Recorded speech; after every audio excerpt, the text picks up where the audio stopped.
Presentation of Idaho Reports on Idaho Public Television is made possible through the generous support of the Laura Moore Cunningham Foundation, committed to fulfilling the Moore and Bettis family legacy of building the great state of Idaho, by the Friends of Idaho Public Television, and by the Corporation for Public Broadcasting.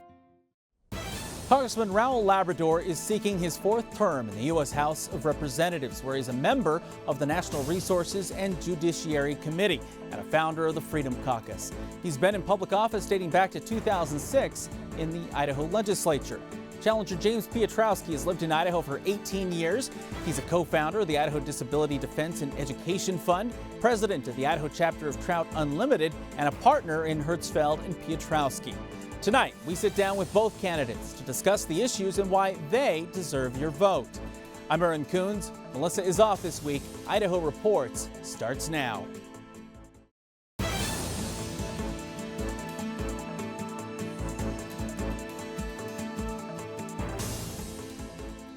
And joining me here on stage is James Piotrowski, the Democratic challenger in the 1st Congressional District.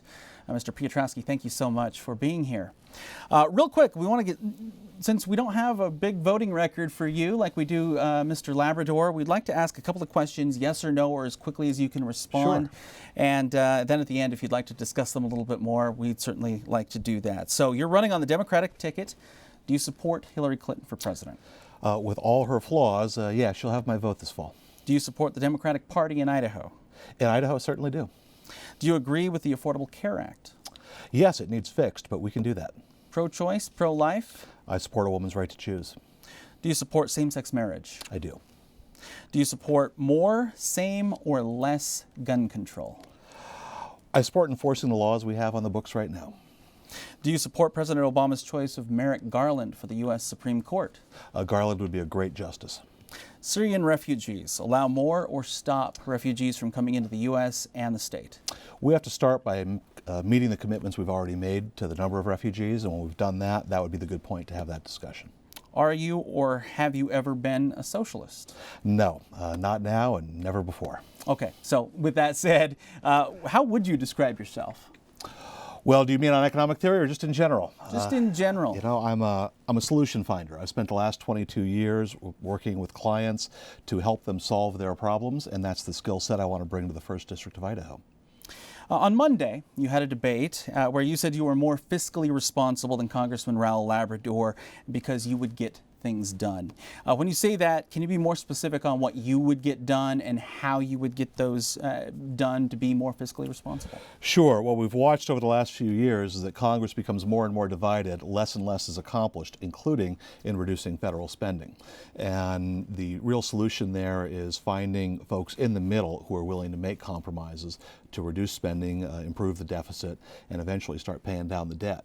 It's like the old saying, only Nixon could go to China. It's going to take a moderate to fix our deficit. With that said, specifically, what programs would you consider either cutting or reducing to help be less in debt? Well, everything's got to be on the table. I know that in discretionary spending, we've got programs that are no longer meeting their intended purpose. I read stories all the time about some of these goofy R&D programs, for instance, that the federal government keeps funding. We know that once you put a program into place, it's very hard to get rid of it, especially if you're not doing regular budgeting on an annual basis the way Congress should be, but hasn't been doing. So on discretionary spending, I would review literally every program to determine, does it help make America safer? Does it strengthen our economy? Or does it meet a promise that we've made that we have an obligation to keep? And if it doesn't meet one of those three, then it should be on the cutting board. In entitlement funding, we need to run programs like Medicare much more efficiently, and we know how to do that. It's amazing to me that the biggest purchaser of prescription drugs in the world is the U.S. government, and yet we don't use our buying power to get a better price. That's just not consistent with conservative principles or with good government principles. And then finally, in defense spending, you know, I grew up in an Army family. I care deeply about our national security and about taking care of our troops. But I also know that year after year, Congress keeps saddling the Pentagon with weapons systems they don't want, that don't have a role in the tactical or strategic systems that they're putting together. And yet we vote on them as a form of congressional pork every year. And so in all of those areas, there are places to make cuts. but it's going to take people who can work across the aisle, who can find agreement with people they otherwise disagree with to get those things done. So you're saying cut Medicaid where possible and reduce spending for the DoD? Well, I'm saying make Medicare and other entitlement programs more efficient, not cut benefits, but rather reduce the cost of those programs by finding efficiencies. On DoD, cut the programs that the Pentagon doesn't need. We rely on the generals and the admirals to tell us how to stay safe. And when they tell us they don't need, for instance, a particular fighter jet program, we ought to be listening to them. That's talking millions, perhaps billions of dollars, but we've got a $20 trillion debt. How do you think we'll solve this? And I imagine you're not thinking you can get this done in the 2 years if elected to Congress. No, it's not going to happen in 2 years. The debt is going to take a long time to resolve. We can begin working on it two ways. One is we've first got to get that deficit down so we're not adding to it year after year at such a high pace. But second, we've got to grow our way out of it. There's just no other solution. When the debt becomes a smaller percentage of gross national product, it's less of a problem. And so that means we need to grow our economy. We do that by making sure the money we do spend is absolutely achieving that goal of growing the economy. I'm a big proponent of infrastructure investment. I know that when we build roads and communication systems and electrical systems and water systems, things of that nature, that we're, one, creating jobs in the short term, usually good quality jobs that come with high wages and good benefits. But second, we're laying that groundwork, we're creating the environment where commerce can thrive. Idaho is a great state that is a great example of that. We grow crops, we harvest timber, we do some mining, we do a little bit of manufacturing, and all of that is for products that need to leave the state to find their markets. And so building on our infrastructure will make it easier, more efficient, and cheaper to get products to market, growing the Idaho economy, ultimately growing the national economy and helping us address the debt problem. Real quick, would you support raising taxes to help reduce the debt? What I want to do in the short term is raise revenues, but without raising tax rates. The current tax rates on the middle class are not sustainable over the long haul. They're too high. But what we can't cut in the short term, or not right away.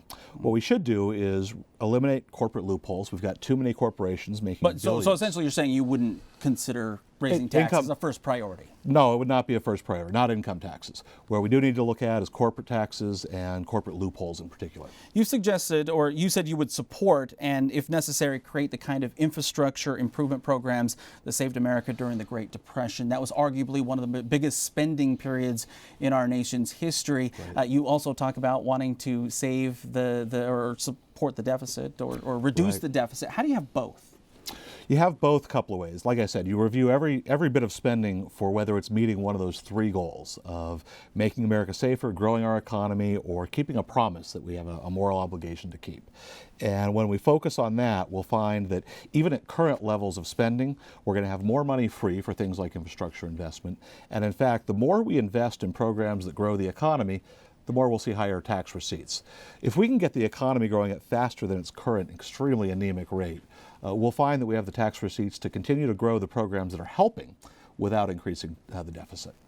On the issue of public lands, which I know you're a big proponent of, there are small communities in the 1st Congressional District that are suffering job losses due to restricted access to public lands, red tape that ties up companies that want to log. Public lands is one of your key issues. So if not allowing easier access by state management, which is an issue that Raoul Labrador has been pursuing, what is your solution that benefits towns like Orofino and St. Mary's? You know, the challenges to the timber industry in Idaho have less to do with access to public lands and more to do with unfair economic conditions in the international market. Right now, when you harvest timber here in Idaho, whether it's for lumber or for paper, you're quite often competing with third world countries that are doing the same work at a much lower labor rate. So what we've got to do is avoid things like the Trans-Pacific Partnership. They're going to make it even harder for Idaho to compete. We've got to make foreign trade more fair. And in terms of actually addressing the problems on the ground here in Idaho, the approach has really got to be one of collaborative local management. What Raoul Labrador is proposing is management in Boise, which is actually worse than the local management we already have. All right. Well, if you support local compromise and local coordination, why not make a local issue by allowing local management of the federal lands? We've already got the tool to do that. We've got the collaborative planning process that exists as a matter of federal law on every national forest. Where it's used effectively and appropriately, it is a wonderful tool.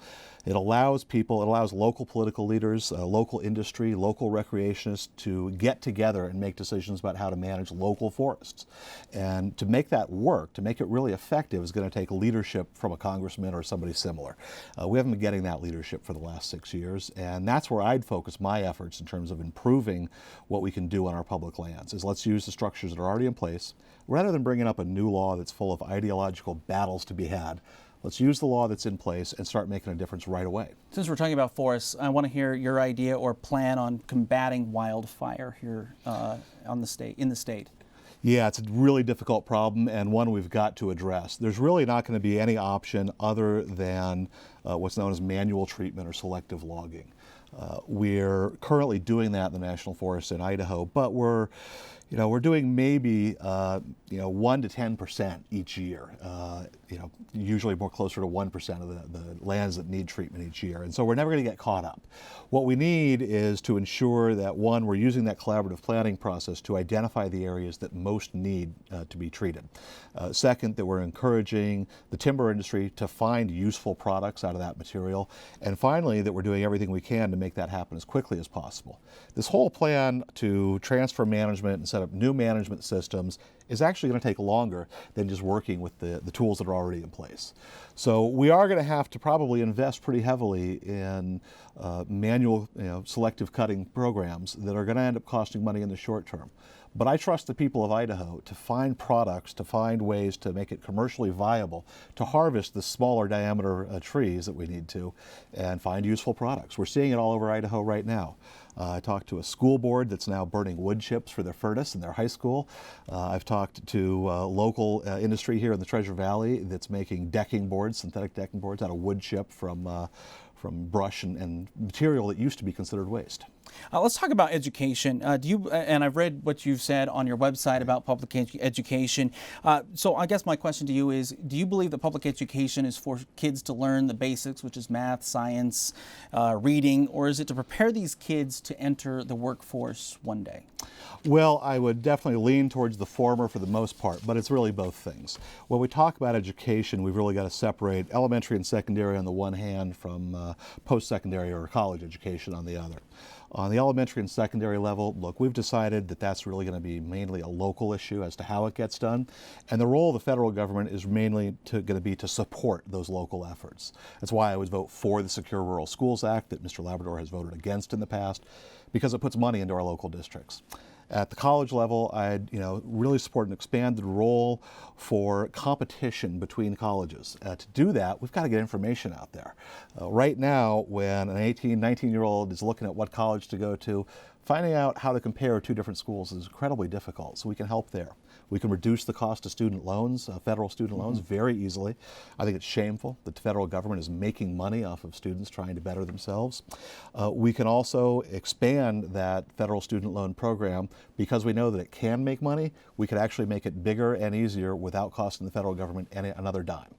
And so these are all things we can do to make post-secondary education cheaper and more available. But beyond that, we've also got to expand opportunities. I'm a big believer in apprenticeship programs because of the work I've done over the years with apprenticeship programs. It's a fantastic way to teach people a skill, put them to work, all usually at very low or no cost to the apprentice. I would support a federal effort to expand apprenticeship programs like what we have in the construction trades right now into every industry. Okay, we have about less than 30 seconds, so I just want to ask you one last question, and that is, Congressman Labrador has said the budget deficit is the #1 issue that faces Congressional District number 1. What is the biggest issue from your point of view? I agree with Secretary of Defense Gates, who said the biggest threat to America right now is the gridlock and obstruction in Congress. We have got to get back to a Congress that works for its living, that is willing to talk to each other, that is willing to disagree without being disagreeable. All right. Thank you very much for your time. Thank you. Now I sit down with the Republican candidate for District 1, Congressman Raul Labrador. Congressman Labrador, thank you so much for being willing to come in and chat with us for a little bit today. So just a couple of questions for you.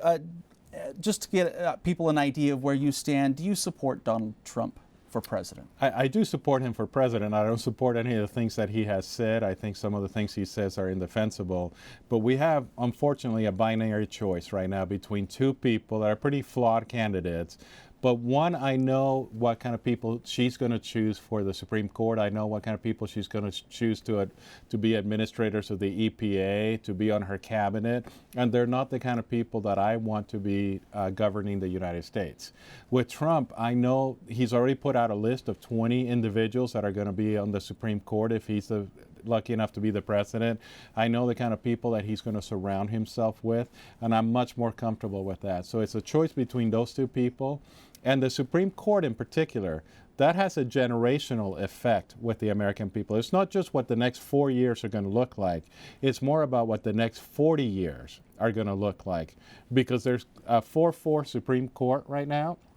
And this next president will choose the balance between in the court. And I think it's important to have somebody like Donald Trump in the White House. You said some of the things he said, some of the things he has done is indefensible, that you don't stand behind Correct. that. A lot of people, though, are questioning whether or not they can morally vote for somebody who basically they can't support.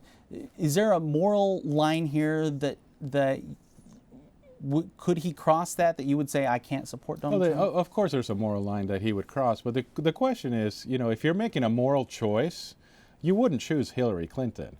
She's one of the most immoral people that has ever run for the presidency. If you look right now at the tapes that are coming out about what the Democratic Party is doing vis-a-vis the elections, you have this Project Veritas, for example, which has been doing undercover work on what the Democrats have been doing. They have been inciting riots. They have been inciting violence. They have been inciting people at the Trump rallies. They talked this morning. I just looked at a videotape. But you could also say the Trump campaign has been doing the same. They said no, they haven't. This tape has actually shown that it's the Democrats who have been going to the Trump rallies and have been accosting and inciting the violence at the Trump rallies. This is something that's paid for by the Democratic Party. And the media is totally ignoring it, which I think is pretty shameful.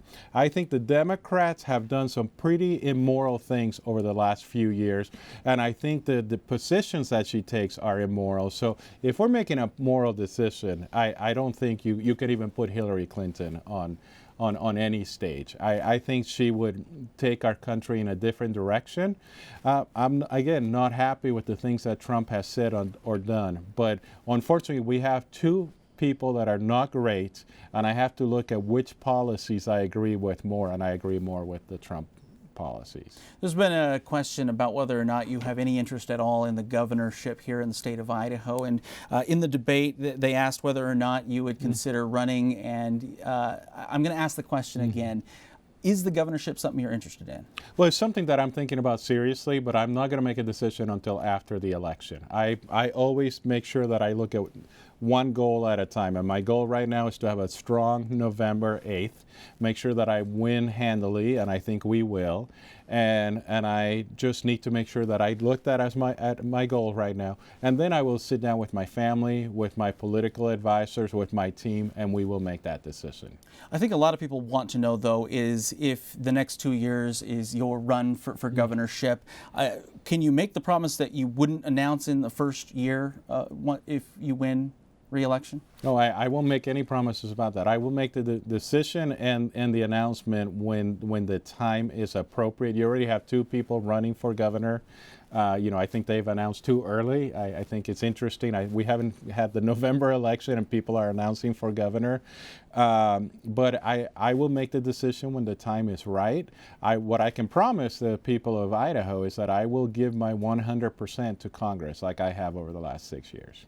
So you will focus all your attention on Congress? Well, I will focus my attention to Congress, and then I will decide what I can do in my spare time. Okay.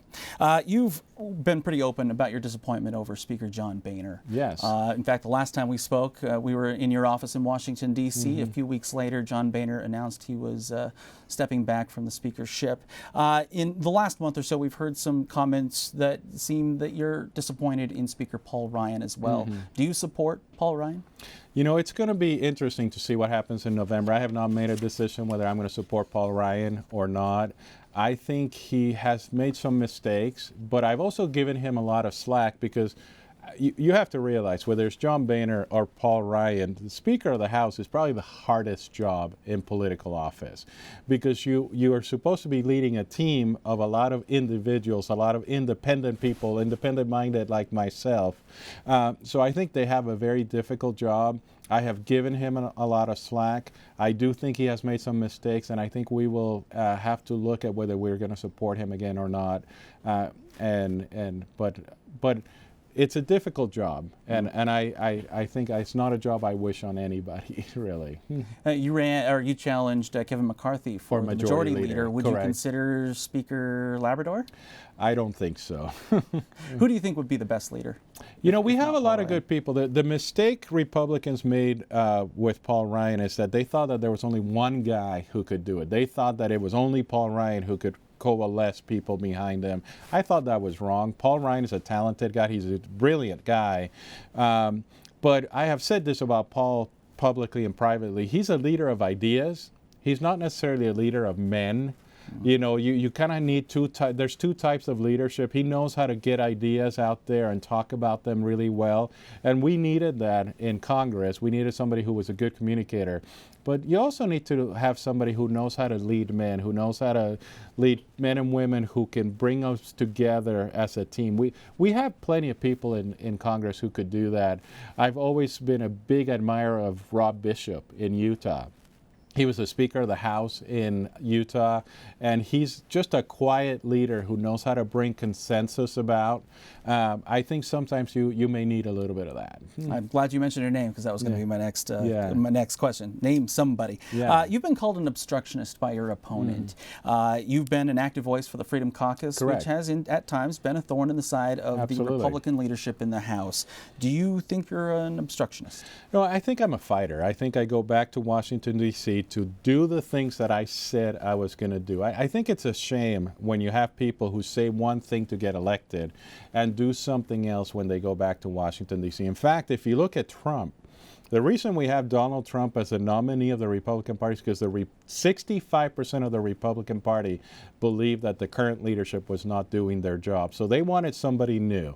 And they were going between Donald Trump and Ted Cruz. Many of them just decided, you know what, I want the loudest mouth out there who's willing to just either change what's happening in Washington or blow it up. That's what they wanted. That wasn't my choice. As you know, I got behind Rand Paul first, and then I got behind Ted Cruz.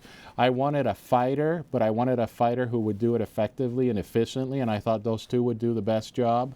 But the American people, especially Republicans, are fed up with Republicans who say one thing here in front of the camera and do something else when they're in the hidden halls in Washington, D.C. I will never do that.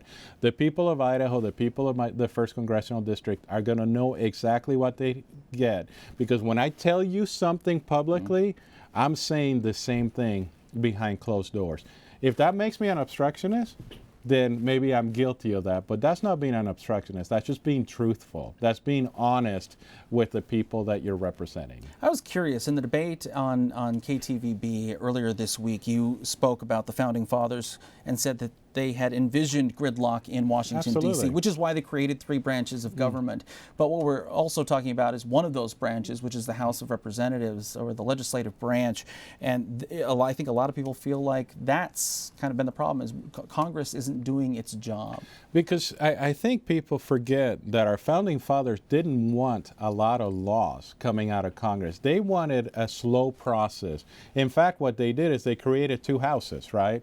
One house was supposed to represent the people, the House of Representatives, and initially the Senate was supposed to represent the states. You were supposed to have 2 different interests when you were either in the House or the Senate. One looking at the individual members of your state, the other one looking at the needs of the state as a whole. And they wanted a little bit of, we call it gridlock today. It's called checks and balances. They wanted to make sure that things happened in a slow process. And in fact, that's why we have elections every 2 years in the House and every 6 years in the Senate.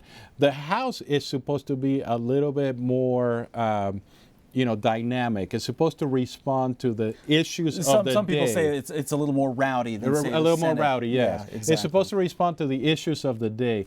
The Senate doesn't change every 2 years. It changes every 6 years. It's supposed to be a little bit more thoughtful, methodical. It's supposed to sit back.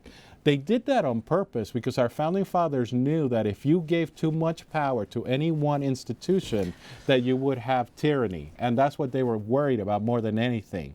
They went away from tyranny, and they wanted a thoughtful process to develop through I'm curious, Congress. has there ever been a time when you've gone over to Washington and you've listened to your colleagues on both sides of the aisle and said, you know what, the argument that I thought I was going to make, they actually have a strong argument? Have you ever changed your mind? All the time.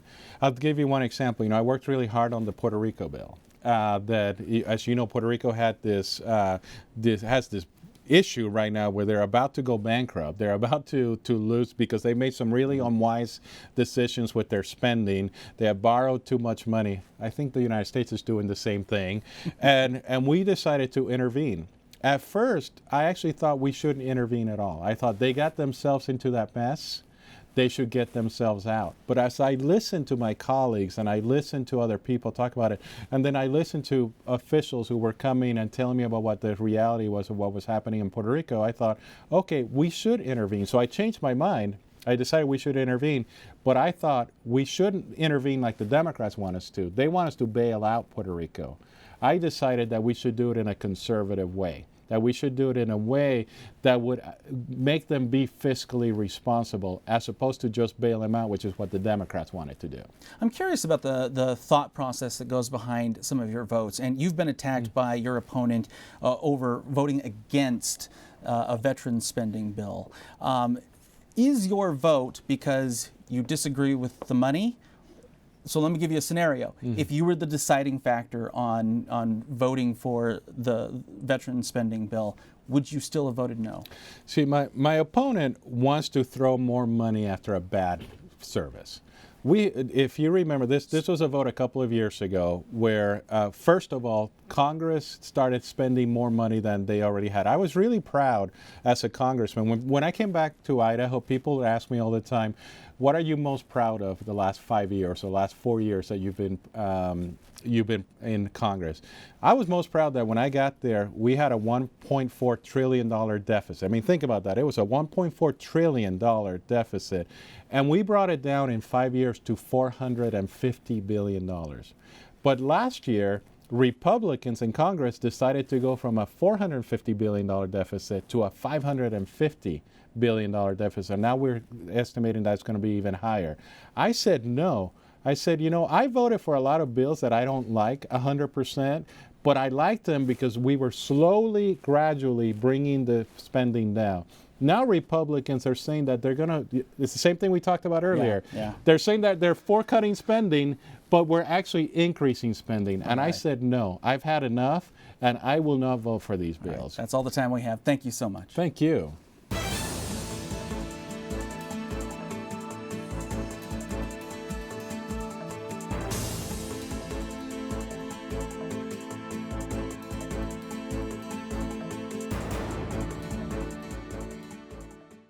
Presentation of Idaho Reports on Idaho Public Television is made possible through the generous support of the Laura Moore Cunningham Foundation, committed to fulfilling the Moore and Bettis family legacy of building the great state of Idaho, by the Friends of Idaho Public Television, and by the Corporation for Public Broadcasting.